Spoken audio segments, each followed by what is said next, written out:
अस्सलाम वालेकुम व्यूअर्स, मैं हूं Sitara Nayab and welcome to my channel mothers guide. अगर आप 32 हफ्तों की प्रेग्नेंट हैं और आपके डॉक्टर्स ने ये बता दिया है कि बच्चा सर नीचे यानी कि हेड डाउन पोजीशन में है, तो ये बहुत ही अच्छी खबर है, क्योंकि यही वो पोजीशन है जो नॉर्मल डिलीवरी के लिए सबसे मौजूद समझी जाती है।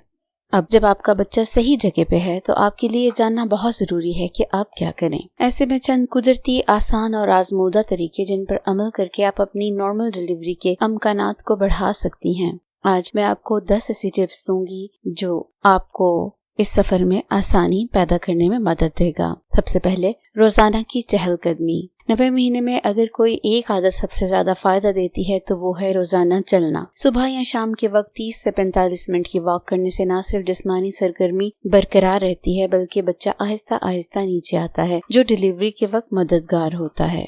चहलकदमी से खून की रवानी बेहतर होती है, जिस्म हल्का फुल्का महसूस होता है और जहनी दबाव भी कम होता है। तेज ना चलें, सीधी जगह पर आरामदेह जूते पहनकर चहलकदमी करें ताकि आपके गिरने के चांसेस ना हो। दूसरी चीज है योगा और स्क्वाट्स। 9वें महीने में हल्की फुल्की योगा बहुत फायदा देती है, खासतौर पे ऐसे पोज जो कूल्हों और पेड़ों के अजलात को खोलते हैं, जैसे कि बटरफ्लाई पोज या कैट काउ पोज। साथ ही अगर डॉक्टर आपकी इजाजत दे तो दीवार या कुर्सी का सहारा लेकर स्क्वाट्स की भी प्रैक्टिस करें। ये प्रैक्टिस ना सिर्फ आपके मसल्स को मजबूत करती है, बल्कि बच्चा भी आहिस्ता आहिस्ता नीचे आता है। इसके लिए टिप ये है कि एक दिन में 5 से 10 स्क्वाट्स काफी होते हैं, जबरदस्ती ना करें। तीसरी चीज है मतवाजन ग़िज़ा, जो कि जिस्म की अंदरूनी ताकत को बढ़ाए। 9वें महीने में आपको खुराक न सिर्फ आपके जिस्म को सहारा देती है, बल्कि बच्चे की नशोनुमा और डिलीवरी के अमल को भी आसान बनाती है। आयरन वाली चीजें जैसे पालक, चने, दालें, कैल्शियम के लिए दूध, दही, पनीर, खजूरें 36वें हफ्ते से शुरू कर दें। ये बच्चादानी को नरम कर देती हैं। थोड़ा सा घी रोजाना अगर जिस्मानी वजन ठीक है। फाइबर और फल कब्ज से बचने के लिए। और टिप ये है कि नारियल पानी, नींबू पानी और हल्की सब्जियों की यखनी बहुत फायदेमंद होती है। चौथी चीज है पेरेनियल मसाज या वेजाइना को नरम बनाने का अमल। डिलीवरी के वक्त सबसे ज्यादा दर्द और चांस होता है वेजाइना के फटने का। इसे कम करने के लिए 34 से 35वें हफ्ते के बाद से आप पेरेनियल मसाज शुरू कर सकती हैं। नारियल या विटामिन ई का तेल इस्तेमाल करें। इस मसाज से वेजाइना का इलाका लचकदार हो जाता है, दर्द में कमी आती है, टांके लगने के इम्कानात कम हो जाते हैं। टिप यह है कि नहाने के बाद हफ्ते में 3 से 4 बार आराम से ये मसाज करें।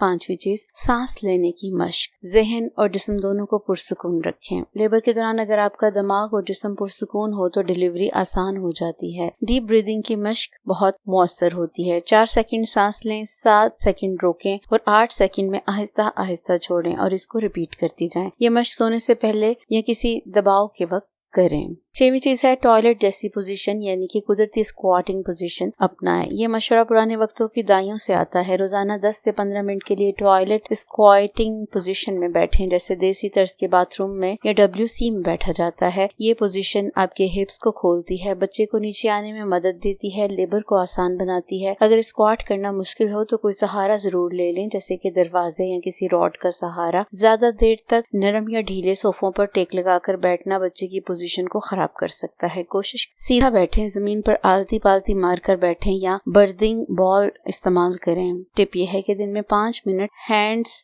एंड नी यानी हाथ और घुटनों पर आकर झुकने की पोजीशन भी फायदा देती है। 8वीं चीज है बच्चे की हरकत पर मुकम्मल नजर रखें। 9वें महीने में बच्चे की हरकत एक अहम इशारा है कि सब कुछ ठीक है। रोजाना बच्चे की किक्स गिरें, खास तौर पर खाने के बाद। अगर हरकत कम हो जाए या किसी दिन बिल्कुल ना हो तो फौरन डॉक्टर को इत्तला दें।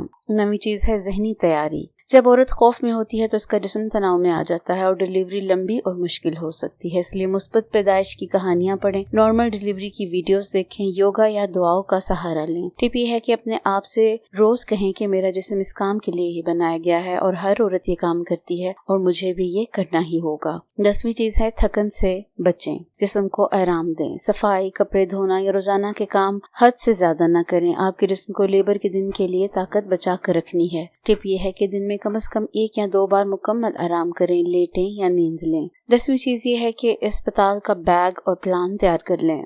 9वें महीने में कभी भी लेबर शुरू हो सकता है, इसलिए अस्पताल का बैग तैयार रखें। अपनी रिपोर्ट्स, शिनाख्ती कार्ड, बच्चे के कपड़े, नैपी, चादर सब तैयार रखें। एक सादा सा बर्थ प्लान भी बनाएं ताकि स्टाफ को मालूम हो कि आपकी तरजीहात क्या हैं। और आखिर में ये थी वो 10 आजमूदा टिप्स जो 9वें महीने में आपकी नॉर्मल डिलीवरी को महफूज और आसान बनाती हैं, खासतौर पे जब बच्चा पहले से ही सही पोजीशन पे हो। याद रखें कि आपका रिजन हैरत अंगेज है, बस खुद पर भरोसा रखें और कुदरती अमल को आसान बनाएं। अगर वीडियो मुफीद लगी हो तो इसको उन बहनों के साथ जरूर शेयर करें जिनकी डिलीवरी करीब है, और किसी और टॉपिक पे अगर आपको वीडियो दरकार हो तो कमेंट सेक्शन में जरूर लिखिए। शुक्रिया।